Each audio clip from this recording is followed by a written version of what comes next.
Breaking news చూస్తున్నాం. తిరుమలకు భక్తులు పోటెత్తారు. రద్దీ బాగా పెరగడంతో శ్రీవారి దర్శనానికి 18 గంటల సమయం పడుతోంది. నారాయణగిరి షెడ్ల వరకు అన్ని కంపార్ట్మెంట్లు నిండిపోయాయి.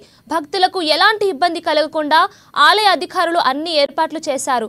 కాగా నిన్న 80,404 మంది భక్తులు శ్రీవారిని దర్శించుకున్నారు. వారిలో 35,825 మంది తలనీలాలు సమర్పించగా హుండీ ఆదాయం 3.83 కోట్లు సమకూరిందని టీటీడీ అధికారులు వెల్లడించారు. మరోవైపు తిరుమలకు వచ్చే భక్తులకు మరింత నాణ్యమైన, రుచికరమైన, పరిశుద్ధమైన ఆహారాన్ని తక్కువ ధరలకు అందించడమే టీటీడీ లక్ష్యమని ఈవో జె శ్యామలరావు పేర్కొన్నారు.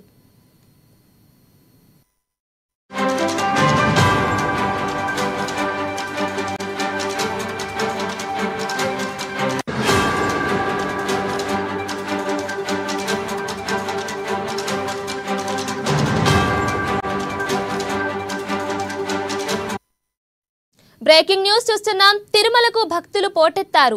రద్దీ బాగా పెరగడంతో శ్రీవారి దర్శనానికి 18 గంటల సమయం పడుతోంది. నారాయణగిరి షెడ్ల వరకు అన్ని కంపార్ట్మెంట్లు నిండిపోయాయి. భక్తులకు ఎలాంటి ఇబ్బంది కలగకుండా ఆలయ అధికారులు అన్ని ఏర్పాట్లు చేశారు. కాగా నిన్న 80,404 మంది భక్తులు శ్రీవారిని దర్శించుకున్నారు.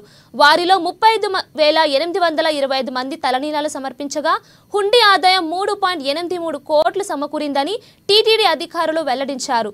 మరోవైపు తిరుమలకు వచ్చే భక్తులకు మరింత నాణ్యమైన, రుచికరమైన, పరిశుద్ధమైన ఆహారాన్ని తక్కువ ధరలకు అందించడమే టీటీడీ లక్ష్యమని ఈవో జె శ్యామలరావు పేర్కొన్నారు.